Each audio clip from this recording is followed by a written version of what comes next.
네, 다 같이 성경을 들고 일어서시기 바랍니다. 성경 봉독하겠습니다. 네, 봉독해드릴 하나님의 말씀은 요한계시록 8장 1절에서 5절 말씀까지 1절에서 5절 말씀까지를 제가 봉독해드리겠습니다. 이것은 하나님의 말씀입니다. 일곱째 인을 떼실 때에 하늘이 반 시간쯤 고요하더니 내가 보매 하나님 앞에 7 천사가 서 있어 7 나팔을 받았더라.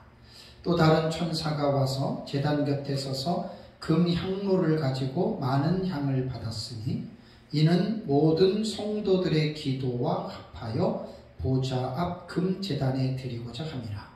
향연이 성도의 기도와 함께 천사의 손으로부터 하나님 앞으로 올라가는지라. 천사가 향로를 가지고 제단에 불을 담아다가 땅에 쏟음에 우레와 음성과 번개와 지진이 나더라. 아멘. 네, 앉으시기 바랍니다. 네, 성경을 봉독할 때 성경을 들고 일어서시라고 하는 이유는 하나님의 말씀에 대한 우리 인간 입장에서 경외하는 마음이죠.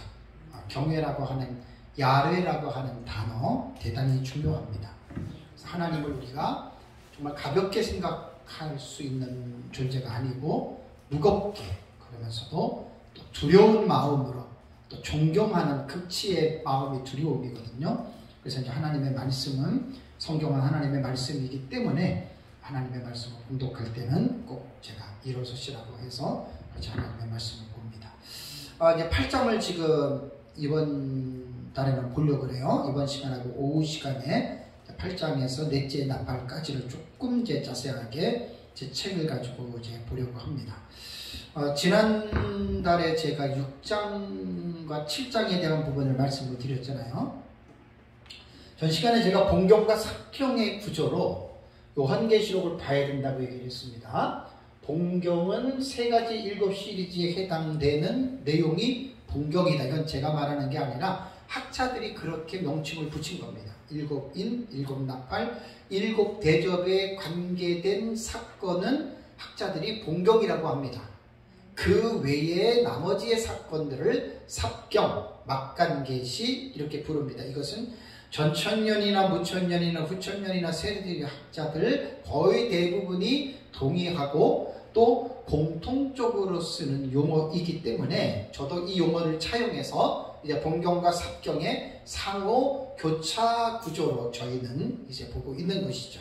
그래서 요한계시록 6장은 우리가 6장을 볼 때에는 제 책에 보면은 제1본경이라고 얘기를 했거든요. 그러니까 본경 중에 첫 번째 본경이 요한계시록 6장이 됩니다. 왜냐하면 6장에는 6가지의 인이 기록이 되어져 있잖아요. 그죠? 요건 지난주에 제가 개략적으로 설명만 했고, 이 6장에 대한 특성이 뭐라 그랬죠?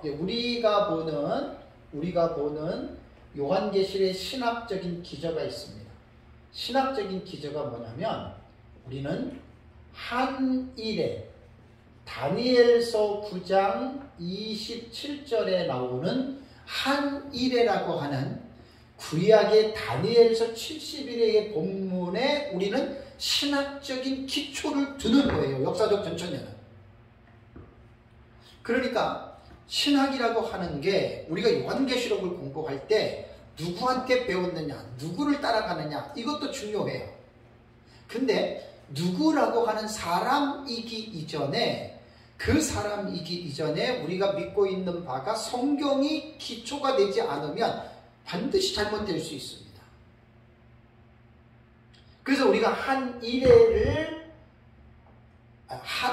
이거 70일을 또 얘기를 해야 되잖아요. 하루를 1년으로 계산하는 거예요. 그죠? 그래서 한 일회가 7일인데 7일을 우리는 7년으로 해석하는 겁니다. 세대주의네. 무슨 세대주의 얘기를 해요. 구약 성경 얘기를 하는데. 그래서 한 일에 다니엘서 9장 27절에 일회의 절반에 해치라는 말이 나오잖아요. 해치. 절반. 일회의 미들입니다. 중앙. 요 전반을 나누면 전반부가 있고 후반부가 있잖아요. 그죠? 그래서 7년을 연수로 말하면 3년 6개월이고 또 다른 표현으로 하면 한때, 두때, 반때고 달로 말하면 42달이고 일수로 말하면 1260일입니다. 이게 다니엘서와 요한계시록에 이 용어가 나옵니다. 그러니까 제가 지금 역사적 전체적인 입장에서 요한계시록을 우리가 보고 있는 입장은 성경에 기초한 신학적인 기초가 되어 있다는 거예요. 그래서 다니엘서 9장의 70일에가 그렇게 중요하기 때문에 제 책 일부에 약 100페이지 정도를 할애해서 70일의 계시를 집어넣은 겁니다. 그러니까 70일의 계시가 없이는 요한계시록의 해석은 그냥 허공에 뜬 것과 같은 거예요. 우리는 그렇게 본다 그거예요. 그래서 제가 자신 있게 말을 하는 것은 뭐냐면 제가 믿고 따르고 있는 것들이 성경적인 분명한 기준과 기초를 가지고 있기 때문에 여러분 제가 자신 있게 담대하게 말하는 거예요. 다른 거 없어요, 여러분. 성경이 있기 때문에 나는 성경을 따르기 때문에 담대하게 말하는 거예요. 다만 그 성경을 볼 때 해석하는 사람에 따라서 차이가 있기 때문에 그 차이는 있을 수밖에 없는 거라는 이야기입니다. 그래서 한 일회를 우리가 전 3년 반, 후 3년 반으로 우리는 다니엘서에 기록된 그 내용에 의지해서 우리는 이걸 보는 거예요. 세대주의가 이 용어를 사용했다고 해가지고 세대주의가 우리가 세대주의가 아니라는 말입니다. 여러분 그 말은 세대주의도 성경에서 그걸 배운 거예요. 그래서 우리는 세대주의 전에 성경에 나타난 거예요. 자, 첫째 인이 뭐라 그랬죠? 첫째 인이 흰말이 우리는 두 증인의 사역으로 우리는 흰말을 해석합니다. 결론만 얘기를 하는 거예요. 그러면서 사건을 6가지 인을 이야기를 하면서 6가지 인을 전체적인 입장에서 종합해야 되잖아요. 그러니까 지금 제가 공부하고 있는 내용의 방식이 뭐냐면 형식상 구조로 공부를 하면서 곧바로 내용상 구조로 대처를 시키는 거예요. 무슨 말인지 아시겠죠? 딱 이것이 이제 훈련이 돼야 돼요. 그래서 이제 두중인은 언제 나오느냐? 한 일회가 시작이 될 때 두중인이 시작한다. 둘째 인은 뭐냐면 붉은 말은 전쟁인데 우리는 유브라데 전쟁으로 봐요. 그 다음에 셋째 인은 검은 말로서 기근으로 보는데 한 일회가 시작될 때에 이 대기근이 일어나는 것으로 보고 다음에 넷째 인을 뗄 때에 우리는 넷째 인을 우리는 적그리스도로 본다 그랬어요. 이건 이미 결론적인 내용이니까. 그러면 사람들마다 왜 첫째 인 흰말이 두중인이고 둘째 인이 전쟁이고 셋째 인은 기근이고 넷째 인은 왜 적그리스도냐? 제 책을 보시면 돼요. 이건 해석이거든요. 해석. 이 해석에서 나온 결론이에요. 다섯째 인은 천상재단에서 탄원하는 순교자들의 무리고 여섯째 인이 한 일회가 마치자마자 지구의 심판이잖아요. 그죠? 요게 6장의 내용이에요. 6장의 내용이 첫째 인, 둘째 인, 셋째 인 순차적으로 기록이 됐죠. 1, 2, 3, 4, 5, 6으로 기록이 됐지만 이건 형식상 구조고 내용으로 볼 때는 첫째, 둘째, 셋째, 넷째, 다섯째, 여섯째 한 일회의 신학적인 기초 안에서 사건은 이렇게 이루어진다. 그래서 인으로 볼 때 한눈에 딱 본 내용이란 말이에요. 그리고 나서 요 6장이 제1본경이라고 그랬죠. 그러면 6장을 딱 끝나고 나서 6째 인 나왔으니까 보통 사람들의 생각에는 뭘 기대하고 성경을 봐요? 7째 인을 기대하고 성경을 보는데 6째 인이 끝나고 7장으로 넘어가서 딱 보면은 2일 후에 내가 내 천사가 땅에 모퉁이 선 것을 보는데 여기에는 7번째 인이 안 나와요. 14만 4천의 인침을 받는 것과 흰옷 입은 큰 무리의 환상이 나오죠. 그러면 이 두 가지의 사건은 7째 인 아니에요. 분명히 7인인데 왜 6째 인까지는 점진적으로 1, 2, 3, 4, 5, 6 해놓고 왜 7번째 인 다음에 다른 내용이 나오지? 그러니까 6번째와 7번째 인 사이에 뭐가? 다른 계시가 뭐 된 거예요? 삽입된 거예요. 여러분 이렇게 요한계시록 공부하면 되게 재밌어요. 그러니까 이렇게 공부를 하려면 제가 아까 앞에 말씀드린 대로 본경과 삭경을 알아야 되고 그 다음에 형식상 구조, 내용상 구조 알아야 되고 총론계시, 연결계시, 연관계시를 알면 이때부터는 공부가 쏙 빠지고 들어요. 근데 이런 지식이 없이는 이게 뭔 말이야 이 생각이 나오잖아요. 그죠?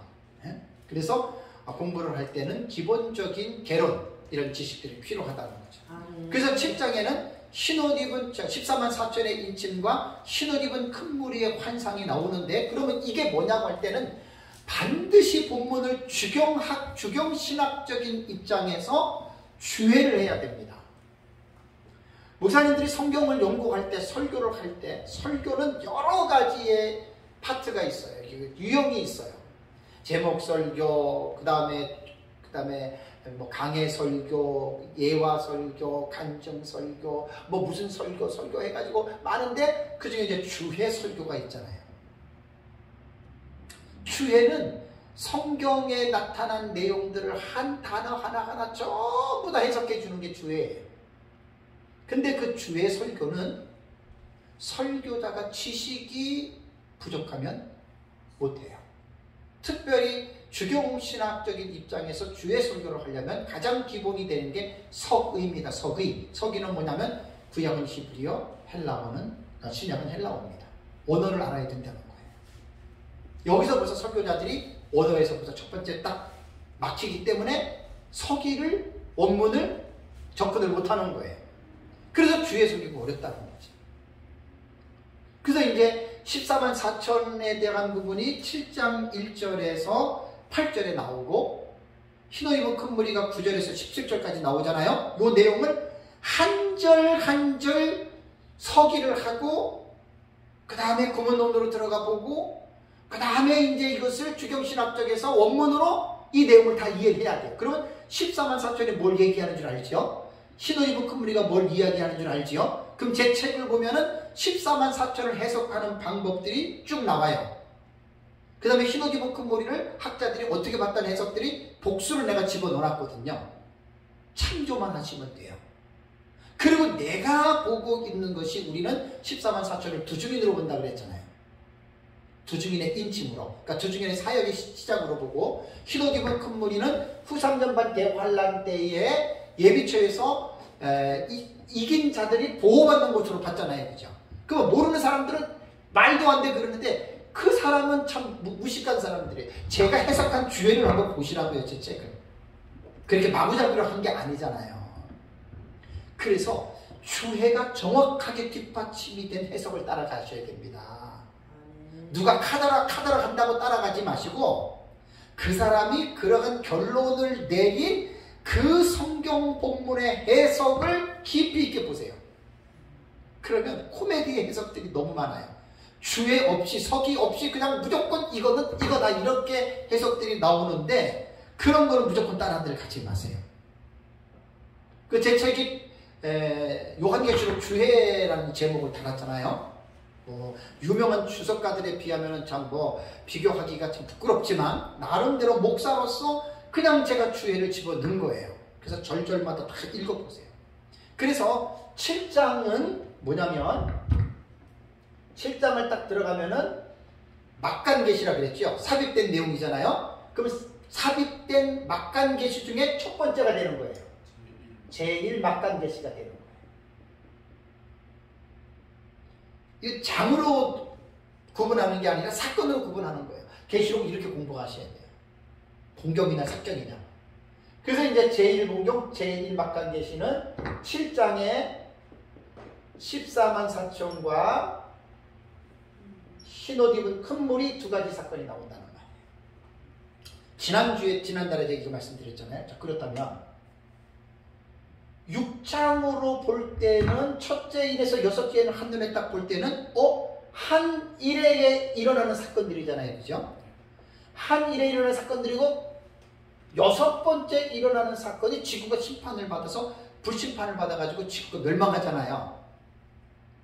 그러고 나서 곧바로 나온 사건이 7장의 14만 4천과 흰옷 입은 큰 무리인데, 이 두 가지의 사건을 하나님이 왜 일곱 번째 인 사이에 이 두 가지의 사건을 왜 삽입하셨느냐. 자, 하나님의 의도가 반드시 있습니다. 이거를 찾아내는 게 우리가 성경 해석이에요.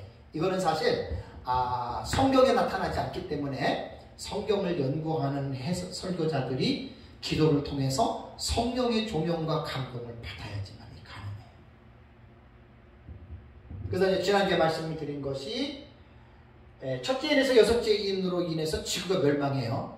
그러면 이 내용을 6장을 그렇게 이해했다면 우리들의 마음속에는 어떤 궁금증이 생기겠어요?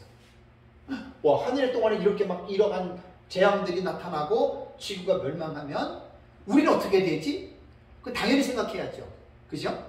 불신자들은 지구가 불에 타서 전부 다 죽잖아요. 영원히 지옥 가잖아요. 그럼 우리는 어떻게 되냔 말이에요. 우리는 이 사건이 일어나서 도대체 하나님의 택한 자들은 어떻게 될 것이냐? 자동적으로 6장을 깨달으면 이 질문이 딱 떠올라야 됩니다. 그 질문에 대한 해답으로서의 하나님이 7장의 14만 4천과 흰옷 입은 큰 무리의 사건을 계시하셨다고 저는 믿는 거예요. 그래서 14만 4천은 두 증인으로서 마지막 때에 영적으로 잠들어 있는 성도들을 깨우는 그 사역자들. 그러니까 이게 정말 요한계시록은 여기에 정말 어떤 메리트가 있어요. 아주 여기에. 그러니까 요한계시록을 공부하는 사람들마다 사역자들은 거의 다가 이 소망을 갖게 돼 있어요. 내가 마지막 때에 그냥 직업적인 사꾼이나 어떤 그러한 목사가 되기보다는 정말 하나님의 은혜에 붙잡혀서 영적으로 잠들어 있는 성도들을 깨우는 진정한 나는 종이 되겠다. 이게 투중인이라는 말이에요. 요한계시록을 잘 보면 이게 딱 부각되게 돼 있어요. 투중인이 얼마나 중요한지 몰라요. 14만 4천이 그거고 흰옷 입은 큰 무리는 후 3년 반 대환란이 일어날 때 투중인들의 메시지를 듣고 회개하고 깨어있는 자들이에요. 그들은 후 3년 반 대환란에 절대로 대환란에 안 떨어집니다. 하나님이 대환란 가운데 그들을 보호하시는 예비처. 그래서 예비처는 12장 6절과 12장 13절 한번 볼까요? 성경이 다 이게 지금 연관계시잖아요. 연관계시가 동경과 어떻게 해석이 되는지 12장 6절 읽겠습니다. 그 여자가 광야로 도망하며 거기서 1260일 동안 그를 양육하기 위하여 하나님께서 예비하신 곳이다. 도망하매가 마사 성경에는 피신하매로 나왔다 그랬어요. 교회가 왜 도망합니까? 광야로 피신했다. 이게 바로 예비처고, 그 다음에 이제 14절 읽겠습니다. 그 여자가 교회입니다. 큰 독수리의 두 날개를 받아 광야 자기 곳으로 날아가 거기서 그 뱀의 낯을 피하여 한때와 두때와 반때를 양육받음에 1260을 한때와 두때 반때가 똑같은 기간이고, 요것은 후 3년 반의 대환란 때에 교회가 이긴 성도들이 세상의 대환란 가운데 하나님이 자기가 예비해 놓으신 아우투스라는 말이 나와요. 대명사. 자신을 위하여, 하나님 자신을 위하여 성도들을 위하여 예비하신 곳, 그게 바로 예비처거든요. 그러니까 그 흰옷 입은 큰 무리는 그곳에 있는 무리들을 포커스를 맞춰가지고 계시록 7장 9절에서 17절을 기록해놨다. 그 말이에요. 궁금하면 어떻게 해야 돼요? 궁금하면 제 책을 보세요. 다 해놨잖아요. 그죠? 9절, 10절, 11절, 12절. 궁금하면 제 책을 보세요. 그 주제를 다 해놨잖아요. 지금 결론만 얘기를 하는 거예요, 지금. 그렇다면 이것만 딱 깨달으면 우리는 벌써 해답이 딱 나와요. 첫째 인에서 여섯째 인까지 지구가 멸망하면 불신자들은 불에 타서 죽는 거고, 그럼 성도들은 어떻게 될까 궁금했던 게 7장 14만 4천과 흰옷 입은 큰 물에서 하나님이 이거다라고 해답을 주셨죠. 아멘. 그걸 제가 말씀을 드려요. 아멘. 이거는 책에 안 나옵니다. 제가 강의하면서 기도하면서 하나님이 왜 계시를 이렇게 배열을 하셨을까? 아멘. 이걸 우리가 이거 자칫 잘못하면 개인의 소설이 돼버려요. 이거 위험한 거예요. 이거 이단과 사이비들의 성경 해석은 성경에 대한 지식이 뒷받침되지 않은 소설입니다. 그러니까 이단과 사이비 소리를 듣는 거예요. 성경은 성경으로 해석이 이루어져야 되는 거거든요. 그래서 14만 4천과 흰옷 입은 큰 무리는 6장 6번째 인에서 지구가 멸망할 때 하나님이 택한 자들을 어떻게 하나님께서 생각하십니까? 여러분, 계시록은 심판이 중요한 게 아니에요. 아멘. 어차피 대환란 가운데 심판은 정해진 사실인데 하나님 입장에서는 심판보다는 뭐가 더 우선이냐면 예수 그리스도를 믿는 하나님의 자녀들, 성도들을 하나님은 그 대환란 가운데서 어떻게 하실 것인가? 그게 하나님의 관심사예요. 아멘. 그래서 첫째인 흰말도 우리가 두 증인으로 해석하는 것이 장차 될 일들에서 첫 번째 하나님의 계시에서 하나님께서 마지막 때에 내가 두 증인을 준비시켜서 그들을 통해서 내가 택한 자들을, 잠자는 자들을 깨우리라. 아멘. 그래서 우리는 흰말을 두 증인으로 해석을 하는 거예요. 아멘. 궁금하시면 제 책을 보세요. 아멘. 네. 첫째인 흰말 해석을 다 해놨습니다. 궁금하시면 제 책을 보세요. 아멘. 거기에 다 나와 있는.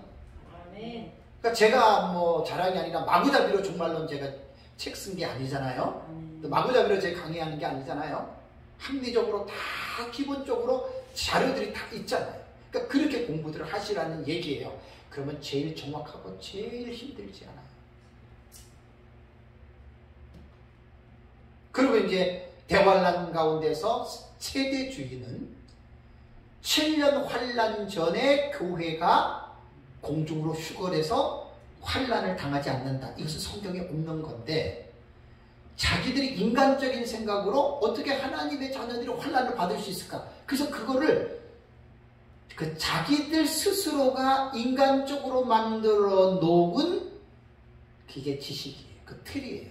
그 신학으로 틀을 막아놓고 하늘에가 시작되기 전에 교회는 대환란하고 상관없기 때문에 어떻게 예수 믿는 사람이 환란을 당할 수 있느냐? 그래가지고 교회는 공중으로 휴거됐다. 이렇게 만들어 놓은 거라고요.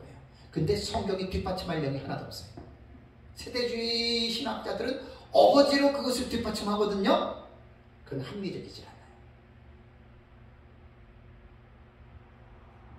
그러니까 예비처를 못 본 거예요. 세대주의자들은. 12장 6절과 14절이 그 예비처거든요. 어떻게 하나님이 대환란 가운데 자기 백성들을 하나님이 내몰아 붙이시겠습니까? 근데 여기에는 모든 믿는 자들이 다가 아니에요. 성경은 조건절로 기록된 거 아시죠? 내 말을 지켜 행하면 복이고 내 말을 불순종하면 저주고. 신명기 28장 기억나세요? 여러분 예수 믿는다고 무조건 그런 거 아니에요. 하나님은 인간을 책임적인 존재로 지으셨기 때문에 각 사람의 의지에 호소를 하십니다. 그게 이제 첫 번째 화인 황충화에서 두중인들의 사역을 할 때 그 메시지를 듣고 깨어서 회개하고 서느냐, 그게 이긴 자, 이들이 예비처로 들어가는 거고, 황충화에서 지는 자들이 있어요. 그들은 지옥 간다는 말이 아니라 구원은 받는데 후삼년반 대환란으로 떨어져서 그 고생을 겪어야 돼요. 많은 사람들이 죽음을 당합니다. 유그라데 전쟁, 핵전쟁에 죽음 당하죠. 또 짐승의 무리들에 의해서 죽임을 당하죠. 여러분 그렇게 되는 거예요. 하나님은 절대 믿음으로 구원받는 거는 행위하고 상관이 없어요. 값없이 받아요. 그렇지만 구원받은 자들이 이 세상에 살 때는 인간의 책임을 주었기 때문에 이렇게 할 것인가 저렇게 할 것인가에 대한 책임은 자기가 결정해야 돼요.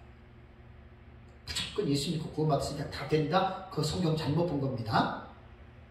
그래서 7장은 이렇게 보시면 돼요. 자, 그 다음에 이제 아까 봉독해드린 8장 이제 들어갑니다. 지금 8장을 보면 8장을 딱 보면 1절에 일곱째 인을 떼실 때에 하늘이 반 시간쯤 고요하더니 라는 말이 나오죠.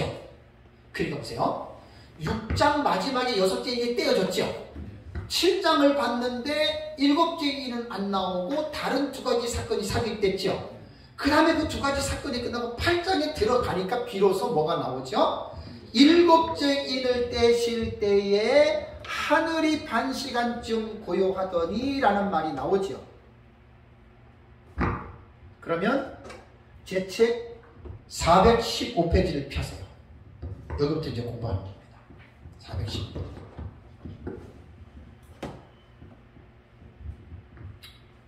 자, 7째 인을 지금 떼었다.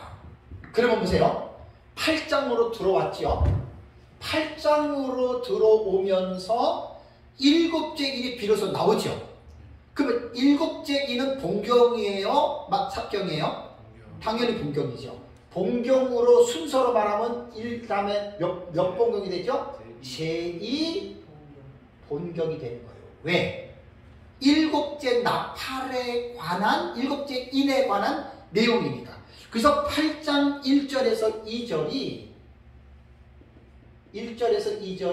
제2 봉경군이 되는 거예요. 그러면 제1 봉경군을 우리가 여기서 요한계시록은 봉경과 사경으로 읽으면서 사건으로 나올 때에는 이 사건이 언제 일어나는지에 대한 사건 해석하라 그랬죠. 그래서 사건의 해석까지는 5가지잖아요. 종합주의적인 방식은요, 자기 기분에 그냥 내키는 대로 하는 거예요. 이건 과거로 했다가, 이거는 역사로 했다가, 이거는 미래로 했다가, 이건 상징을, 그게 종합주의거든요. 근데 그런 사람을 뭐라 할 게 없는 게 거의 다 지금 세계적인 종말론의 그 흐름이 거의 다 종합적 해석으로 갑니다. 참 이건 뭐라고 말할 수도 없어요. 어떻게 보면 더 혼란해졌어요. 막 더 혼란해져가지고 막 이건 뭐가 뭔지도 모르고 더 복잡해져가지고요. 이게 도대체 해석의 가치를 셀 수가 없을 정도예요. 자기 마음대로 조합하면 돼요.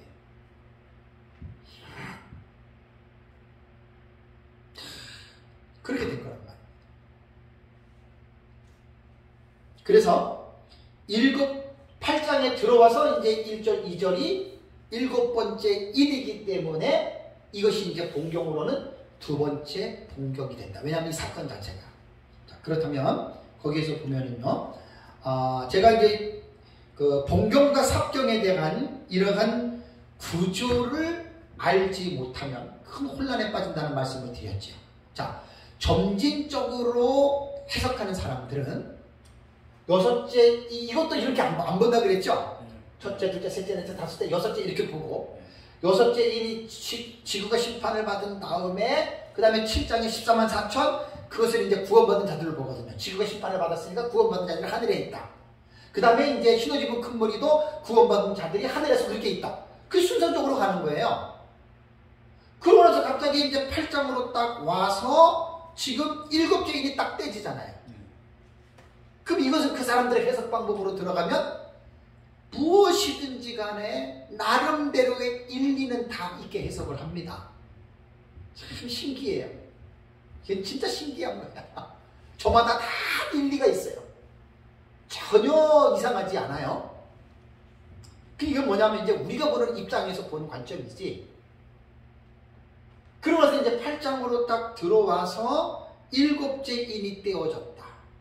근데 7째 인은 여러분 잘 보시면 7째 인을 딱 떼자마자 나오는 내용이 뭐냐면 하늘이 반 시간쯤 고요해요.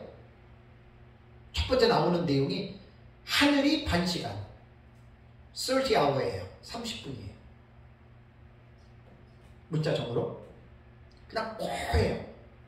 아무런 움직임도 없어요. 그 다음에 2절을 보시면 내가 보면 하나님 앞에 7 천사가 서 있어 7 나팔을 받은 자들이 비로소 반시 동안 고요한 다음에 그 천사들이 딱 보입니다. 그러면 제2 봉경인 7번째 인은 7 나팔을 가지고 있는 7 천사를 보여주는 계시예요. 그러니까 7번째 인의 내용이 뭐냐라고 할 때에는 7번째 나팔을 가지고 있는 천사들을 보여주는 것이다. 이게 내용이에요. 7 나팔을 가지고 있는 천사들이 어떤 사건을 일으키나? 그거 나와요? 안 나와요? 안 나와요. 그래서 7번째 인은 내용은 없다는 거예요. 7번째 인은 뭐 예를 들어서 흰 말이든지 붉은 말이든지 이런 사건 없고 그냥 반시간쯤 고요한 것도 7번째 인에서 나타나는 것도 아니고 그 상황에 대해서 환경을 얘기를 하는 거예요. 반시간쯤 고요하다가 7 나팔을 가진 천사가 딱 보였다. 그럼 7 나팔은 뭐죠? 곧바로 6절부터 보면은 첫째 나팔이 불리고 둘째 나팔이 불리고 셋째 나팔이 불리지요. 그 나팔의 사건은 그 뒤에 나오는 거고, 그래서 7번째 인은 다음에 나타날 7 시리즈가 7 나팔이잖아요. 그 일곱 나팔의 서막이라고 이야기를 합니다. 서론적으로. 그러니까 일곱 번째 인은 뭐냐? 내용은 가지고 있지 않지만 다음번에 일어나는 일곱 시리즈에 대한 서막적인 계시다, 이렇게 말하는 것이 가장 여러분 옳습니다. 그렇다면 여기서 이제 우리가 성경을 볼 때 해석을 해야 되잖아요, 그죠? 반시간쯤 고요라는 말이 뭘까요? 제 책을 416페이지를 보시면 11가지의 학자들의 말을 제가 집어넣습니다. 보시면 티코니우스 교부예요. 묵시록 주역에서 하늘은 교회를 뜻합니다. 반시간가량 침묵이 흘렀다는 것은 영원한 안식이 시작됨을 나타냅니다. 여러분, 해석은 각자가 달라요. 영원한 시간이 흘렀고, 그 다음에 두 번째, 오이크메니우스는 묵시록 주역에서 창조계의 임금이 오시는 동안 모든 천사와 초자연적 권능들이 그분의 너무나도 굉장한 영광에 놀라 입을 다물었다. 이게 해석이에요. 하늘의 반시간이 고요했다에 대한 해석입니다. 존자배다는 그리스도의 적이 파멸한 뒤 교회는 짧은 휴식. 그 다음에 리차드 찰스는 이 땅에서 핍박받는 하나님의 자녀들의 기도를 하늘에 상달하기 위해서 반시간 동안 고요했다. 그 다음에 빼기도 하고 바클레이는 핍박을 당하는 하나님의 백성들의 기도와 절규를 듣기 위해서 침묵하는 시간이다. 레드 찬슨, 모리스, 마운스, 그 다음에 그레디우스하고 그 다음에 렌스키 같은 경우는 보다 격렬하고 광범위한 재앙을 가져다주는 일곱 나팔의 진도가 임하기 이전에 긴장감과 경외심을 나타내기 위한 침묵이라고 이렇게 말을 하고 있습니다. 그 다음에 왈보드, 데이크, 박윤선, 그 다음에 민 목사님, 그 다음에 비구치 같은 11번째의 사람들이 저마다 반시간쯤 하늘이 고요했다라고 하는 이 말에 대한 해석을 한 거예요. 그러니까 이 해석들을 보면, 11명의 해석들을 보면 비슷한 것도 있고 전혀 다른 것들이 있죠. 그죠? 여러분, 그래서 해석은 천차만별이라고 하는 거예요. 그러면 물어보겠습니다. 누구 해석이 옳습니까? 각자 다 자기가 옳다 그래요. 각자 다 자기가 한 해석이 옳다고들 이야기들을 합니다. 그럼 그렇게 그냥 주장하라 그러면 돼요. 거기서 당신은 내 해석과 다르기 때문에 왜 이렇게 보느냐, 싸움 걸 필요는 없잖아요. 그죠? 네? 그럼 똑같이 입장을 하고 다른 사람도 너는 왜 그러냐, 그 말이 나온다는 말입니다. 그럴 필요 없어요. 아, 당신은 이렇게 보는군요. 나는 이렇게 봅니다. 그러면 나는 이렇게 보는 이유가 뭐냐, 그 이유를 정확하게 얘기해 주면 돼요. 상대방이 받아들이든 안 받아들이든. 그래서 제 견해를 417페이지에 저는 썼습니다. 변전되어지는, 변전이라고 하는 말이 어려운데 변화되어지는, 상황이 바뀌어지는 그런 뜻이에요. 변전되어지는 새로운 국면으로 전환하는 과도기를 교훈하기 위한 잠시 동안의 그냥 휴식입니다. 그냥 휴식입니다. 거의 이런 해석들이 많잖아요. 그죠? 거기 보면은 침묵, 기간, 이렇게 저도 그렇게 봐요. 왜냐하면 일곱 번째 인이 떼어지고 그 다음에 일곱 나팔을 가진 천사가 보이고 이 일곱 나팔이 불리잖아요. 그죠? 그러니까 다음번에 나타나는 일곱 시리즈의 일곱 나팔이 불리기 이전에 잠시 동안의 그냥 휴식. 그러니까 이 휴식은 특별한 어떤 의미를 부여하지 않는다는 이야기입니다. 그럼 의미를 부여하고 싶으면 부여하고, 그건 자기 자신의 성경 해석에 대한 방식이거든요. 저는 여기에서는 대부분 학자들이 말한 것처럼 침묵이나 그런 휴식으로 저는 이제 이렇게 봅니다. 그래서 이제 여섯 번째 인 자체의 내용을 볼 때는 지구가 지금 멸망과 심판을 받는 내용이잖아요. 그러고 나서 수치적으로 볼 때, 순서적으로 볼 때는 일곱 번째니까 여섯 번째 다음에 일곱 번째가 이루어질 것으로 우리는 생각을 하는데, 내용은 어떻다 그랬어요? 내용은 그게 아니라 그랬죠. 그러면 일곱 번째 인의 내용은 내용이 없다 그랬죠. 그리고 일곱 나팔을 가진 일곱 천사가 보여줬다 그랬죠. 그러면 곧 일곱 번째 인의 내용은 뭐냐면 다음에 나타날 일곱 나팔이라 그 말이에요. 그럼 이것은 어떻게 해석해야 되냐면 첫째 나팔, 둘째 나팔에서 일곱 번째 나팔을 다 알고 있어야 이걸 어디다가 탁 놓을 수가 있거든요. 그래서 도표에 보면은 7번째 인이 어디에 나와요? 한 일회가 시작되는 처음으로 나오잖아요. 그죠? 7째 인 보이죠? 그죠? 7째 인 보이고 도표에는 어떻게 나와 있죠? 쇠사슬이 나와 있죠. 그죠? 7번째 인에서 쇠사슬이 뭐예요? 첫째 나팔이 있고, 둘째 나팔, 셋째 나팔, 넷째 나팔, 그 다음에 다섯째 나팔, 여섯째 나팔, 일곱째 나팔. 요렇게 사건이 결론적으로 말하면 요렇게 나오죠. 그죠? 그러면 뭐예요? 7번째 인은 7 나팔을 가지고 있는데 이 7번째 인이 떼어지는 시기는 언제냐? 한 일회가 시작이 될 그때에 7번째 인 사건은 비로소 나타나는 거예요. 그러니까 첫째 인, 셋째 인, 넷째 인, 7째 인이 어떻게 해요? 사건으로 볼 때는 동시에 같이 일어나는 사건들이다 그 말입니다. 참 이거 그냥 이해하기가 사실 쉽지 않아요.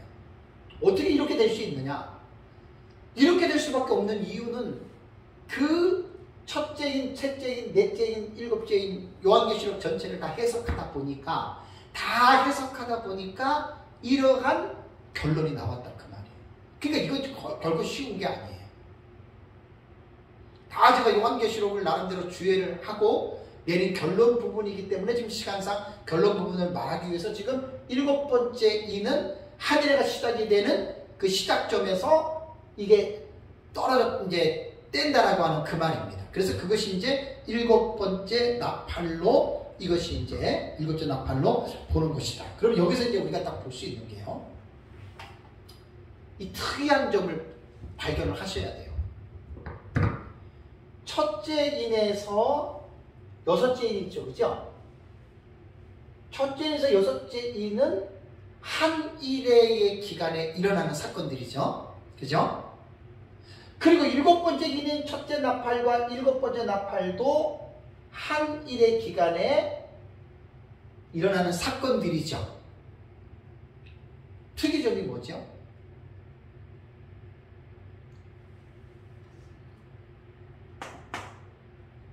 (6장에서) (19장까지) 여섯째 인을 통해서 한 일회를 먼저 하나님이 보여주시고, 그렇다고 여섯째 인이 한 일회에 일어나는 모든 사건이 아니잖아요. 그 뒤에 사건들이 있잖아요. 그리고 7째 인을 통해서 하나님은 다시 7 나팔과 7 대접으로 한 일회를 다시 재반복해서 보여준 거예요. 사이클로 말하면 투 사이클이에요. 운동장을 한 바퀴 돈 게 아니라 2바퀴로 돌았다 그 말이에요. 결론은 2번의 한 일회를 보여주시면서 하나님이 하시는 일은 뭐냐면 한 일회를 2번의 순환주기라고 그러죠. 순환주기를 2번을 통해서 하나님은 한 일회에 일어나는 사건을 6장부터 19장까지 어떻게 해요? 2번의 순환주기를 통해서 하나님은 한 일회에 일어나는 사건들을 다 하나님이 보여주셨다 그 말입니다.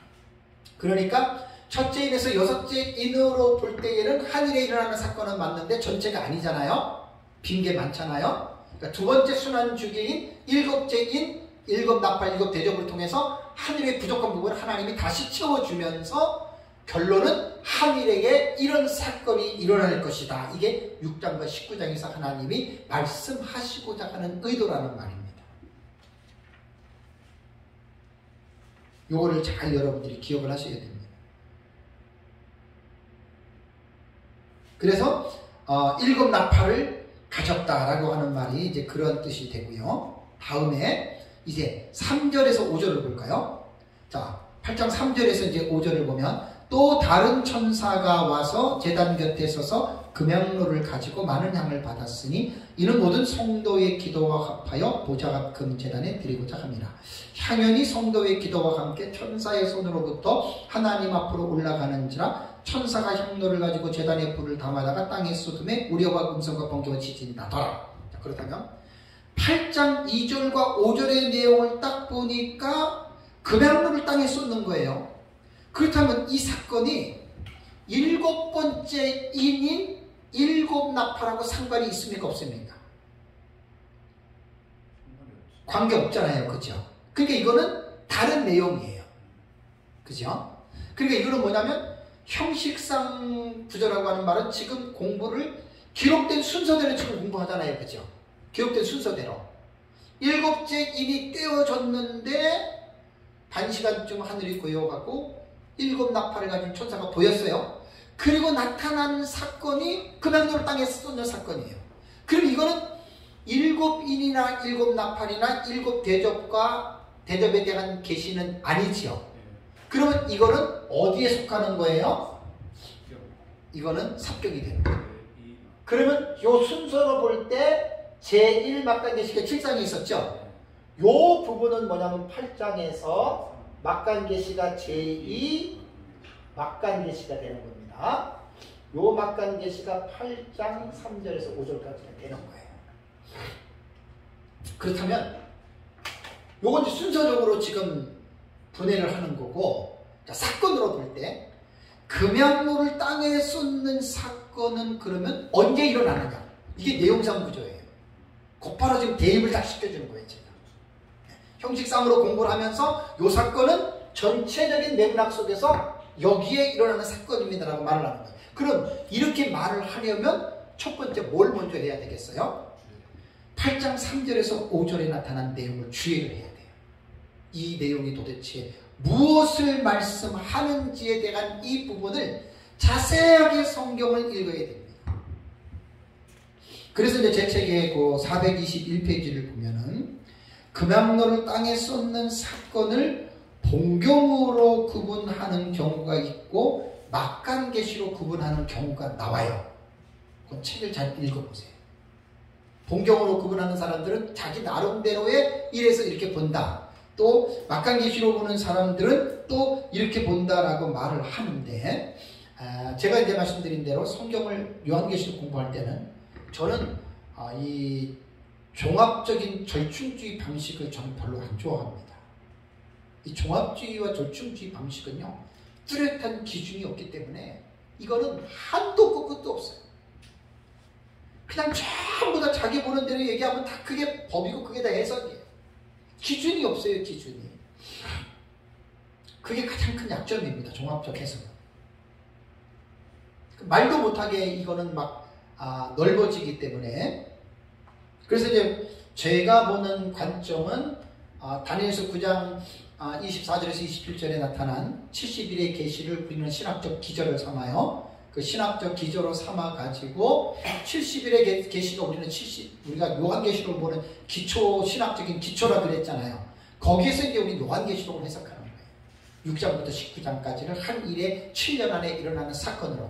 그럼 이 사건은 누가 해석을 했느냐? 여러분, 세대주의가 해석한 게 아니에요. 원조가 세대주의 해석한 게 아니에요. 꼭 제발 좀 정신들을 차리시오. 초대교구 이레네우스와 히폴리투스의 해석법에서 이 힌트가 나옵니다. 그러니까 한 일회를 7년으로 해석하고 7년의 한 일회의 기간을 요한계시록과 연결시킨 최초의 신학자는 이레네우스와 히폴리투스입니다. 넬슨 다비가 아닙니다. 꼭 기억하셔야 돼요.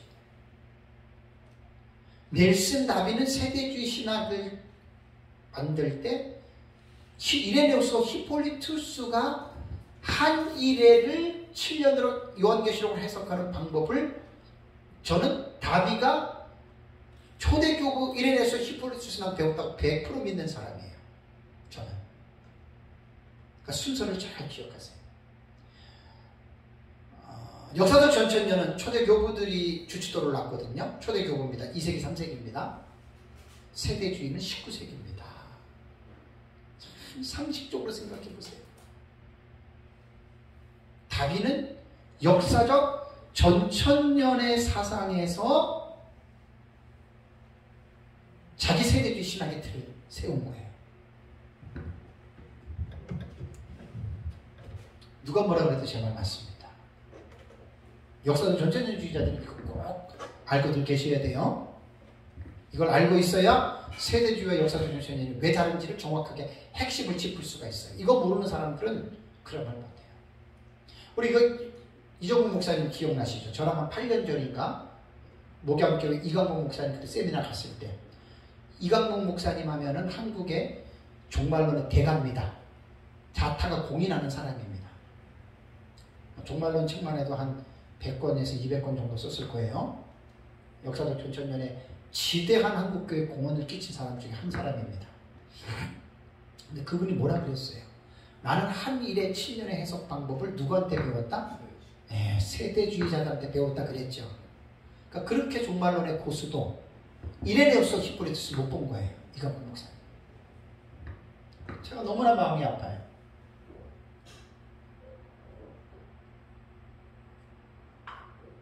증인이 있잖아요. 이 목사님. 저랑 같이 가서 그죠? 세대주의가 한일의 실현 해석본 맞는 게 아닙니다. 이거 빨리 시정돼야 됩니다. 시정이 빨리 돼요. 초대 교부들의 해석법에서 나온 거예요. 이걸 꼭 잊어버리시면 안 됩니다. 그래서 저는 요한계시록을 제가 연구하고 책을 쓸 때 분명한 신학적 기초를 세워놓고 그 기초에서 흔들리지 아니하고 좌로 우로나 치우치지 아니하고 그대로 요한계시록을 1장부터 22장까지 민목사님한테 배운 대로 정리해 나간 거예요. 한눈 팔지 않고 곁눈 팔지 않고 그 말씀에서 쭉 읽고 나가요. 그래서 제 주의 책에 그 내용이 다 지금 들어가 있는 것입니다. 그러니까 7번째 인은 6째 인 다음에 일어나는 사건이 아니라 기록은 순서적으로 6번째 다음에 기록이 됐지만 사건은 한 일회가 시작될 때 처음으로 돌아가는 사건을 말하기 위함이다. 그래서 이것은 무천년주의자 그레고리 빌이나 킴 리들바버라고 하는 무천년 주의자 있습니다. 그분 책에서 나오는 내용이에요. 기록은 순서적으로 기록이 되었지만 사건은 반드시 기록된 순서대로 일어나는 게 아니다. 무천년이 그렇게 보거든요. 전천년도 이렇게 봅니다. 유독 세대주의자만 기록된 대로 사건을 보는 그런 특이점이 있다는 이야기예요. 그래서 7번째 인이 뗄 때 이 사건금은 언제 일어나는 것이냐. 첫째, 둘째, 셋째 다 이렇게 우리가 사건을 갖다가 지금 퍼즐을 맞춰놨잖아요. 7번째 인은 첫 번째 하늘에 시작될 때 떨어지는 거예요. 내용은 아직 안 들어갔어요. 그러면서 갑자기 8장 3절을 보세요. 또 다른 천사가 와서 그러잖아요. 여기에 이 다르다라고 하는 말이 알로스 엔겔로스거든요. 알로스 다른 천사예요. 423페이지 나옵니다. 여기서 말하는 말은 뭐냐면 왜 다른 천사라고 말을 했냐면 2절에 7 천사가 7 나팔을 가진 천사를 얘기를 했잖아요. 그 천사가 만약에 여기에서 금양료를 쏟는 사건이 나온다면 이것은 봉경에 해당되겠죠. 그죠?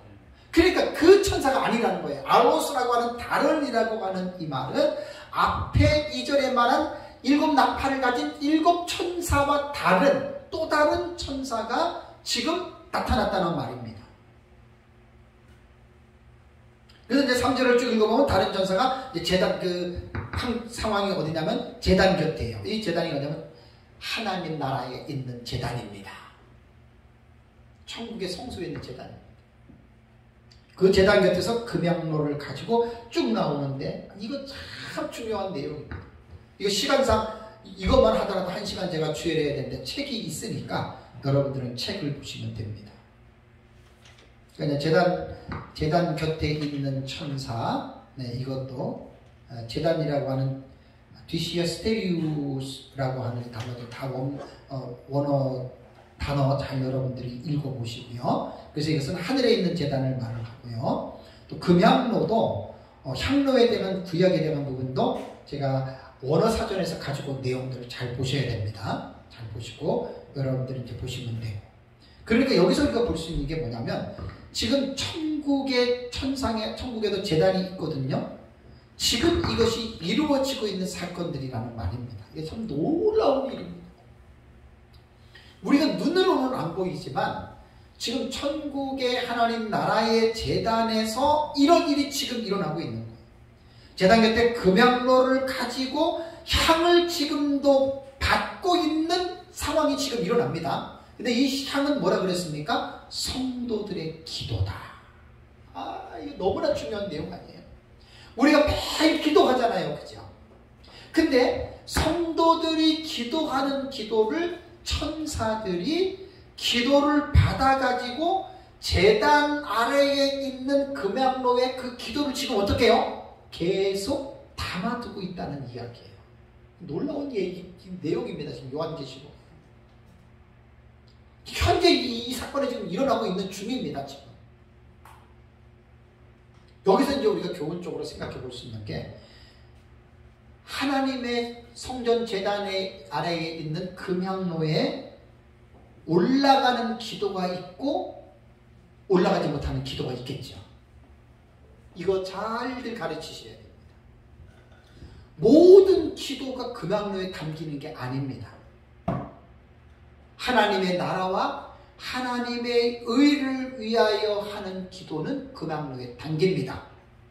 그러나 자기 욕심, 자기 어떤 그 욕구를 충족시키기 위해서 하는 기도는 절대로 금향로에 안 들어갑니다. 그건 기도가 저질스러운 기도이기 때문에 안 올라갑니다. 정확하게 가르치셔야 돼요. 마태복음 6장 33절에 예수님이 너희는 먼저 그의 나라와 그의 의를 구하라 그러죠. 그렇다고 내 개인을 위한 기도하지 말라는 말은 절대 아니에요. 그렇게 되면 큰일 나는 거예요. 왜 내 개인을 위해서 기도할 게 얼마나 많습니까? 가족을 위해서 기도, 그런 기도를 여기에는 포함시키는 게 아니에요. 하나님의 구속사적인 의미, 하나님의 그 뜻을 이루기 위해서 나아가는 어떤 그 기도들은 하나님이 천사를 통해서 지금도 그 기도를 가지고 천상의 제단 아래에서 어떻게 해요? 기도를 지금 담고 있다. 그건 대단히 중요한 일입니다. 그래서 우리 성도들에게 기도의 교훈을 시킬 때 하나님의 제단 아래에 있는 금향로에 쌓일 수 있는 기도를 하라고 가르치셔야 됩니다. 그게 마태복음 6장 33절에 너희는 먼저 그의 나라와 그의 의를 구하라. 그런 기도자를 훈련시키셔야 돼요. 근데 5절을 보시면은요. 자, 4절을 다시 보세요. 4절. 향연이 성도의 기도와 함께 천사의 손으로부터 하나님 앞으로 어떻게 해요? 올라가는지라. 기도가 지금 올라가는 거예요. 그걸 그 향이라고 말을 했습니다. 그 다음에 5절을 보세요. 천사가 향로를 가지고 제단의 불을 담아다가 어떻게 해요?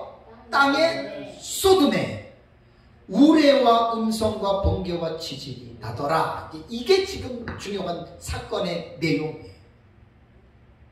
기도는 쌓입니다. 그런데 반드시 그 기도가 딱 찰 때가 있다는 거예요. 하나님만 하세요?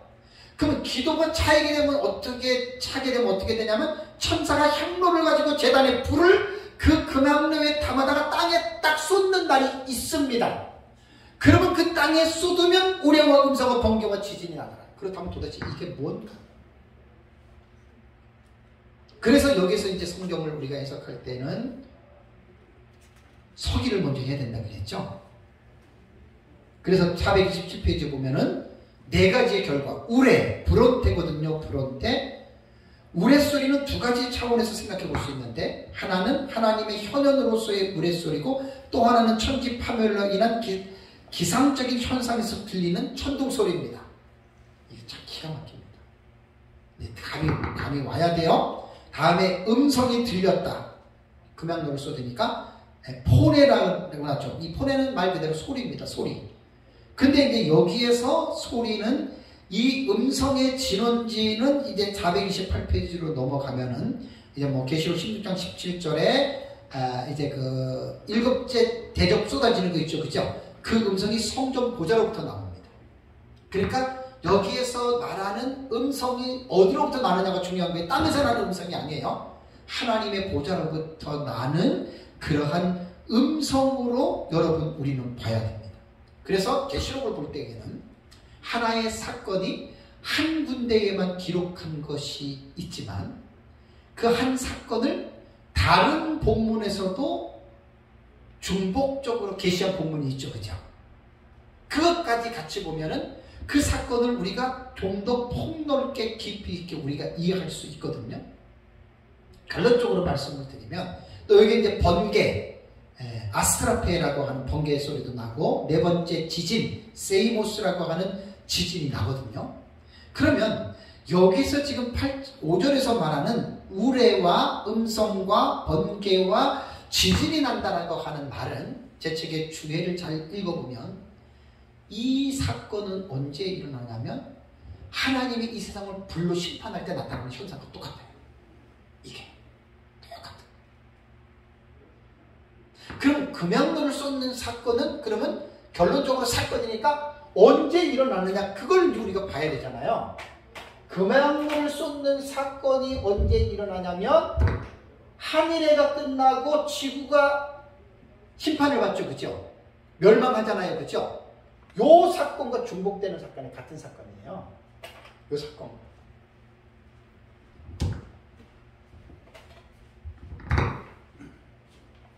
그러니까 여섯 번째 인과 지금 금양로를 땅에다가 쏟는 사건은 이 세상 심판하는 사건 똑같은 거예요. 다만 이 세상을 심판하는 묘사하는 계시의 방법이 다른 거예요. 도표를 보시면 요한계시록에 한 사건을 제일 많이 기술한 사건이 있어요. 그게 뭐냐면 이 세상 심판입니다. 요한계시록에 5번 나옵니다. 첫 번째가 여섯째 인 있죠. 여섯째 인을 뗄 때 지구 심판이라고 했죠, 그죠? 두 번째로 나오는 게 8장 3절과 5절에 금양로를 땅에 쏟는 사건도 지구 심판에 대한 내용인데 지구 멸망을 다른 계시의 다른 모양으로 설명을 했습니다.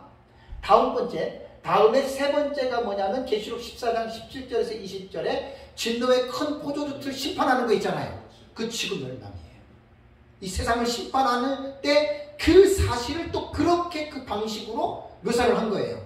네 번째는 뭐냐면 7번째 대접을 쏟을 때 7번째 대접을 쏟을 때 그 내용을 제 책을 다 읽어보세요. 다 그 내용입니다. 7번째 대접을 딱 쏟을 때가 이 세상이 지구가 세 갈래로 갈라지죠. 와, 엄청납니다. 여기서는 반드시 지구가 어떻게 형성됐는지를 가르쳐 줘야지 성도들이 와, 이게 나옵니다. 그냥 지구가 세 갈래로 갈라진 지진 나면 이렇게 하면 안 됩니다. 지구 속에 있는 핵 있잖아요. 내핵과 외핵과 멘틀 있죠. 껍데기 있죠. 이게 세 갈래로 갈라지면 지구 속에는 약 한 6,500km 정도 들어가요. 맨 중심이. 거기에 약 태양열과 비슷한 6,000도가 넘는 뜨거운 열이 있고 거기에 외핵 속에 있는 마그마는 물질이잖아요. 거기에 그 힘이 끓고 있어요. 지구가 세 갈래가 갈라졌다고 하는 말은 그 전부 다 뒤집어지는 거예요. 그러니까 지구가 불바다가 되는 거예요. 그 불바다가 날 때에 우레와 음성과 번개의 지진이 나타난다. 이게 그 말이거든요. 그리고 나서 이제 지구가 멸망하는 모습을 구체적으로 클로즈업해서 기록해낸 곳이 어디냐면은 계시록 18장입니다. 바벨론 멸망입니다. 기가 막힙니다. 그러니까 제2 막간 계시인 계시록 8장 3절과 5절에 금양로를 땅에 쏟는 사건은 결국 결론적으로는 이 세상을 멸망하는 거잖아요. 그러면 우리는 어떻게 봐야 되냐면 7번째 인을 떼고 7번째 나팔을 소망적으로 계시해 줬어요. 그러나서 나팔이 불린 게 아니라 또 나오는 내용은 뭐냐면 이 세상을 하나님이 불로 심판할 것이다 라고 하는 금왕로 사건으로 하나님이 다시 한번 계시하십니다.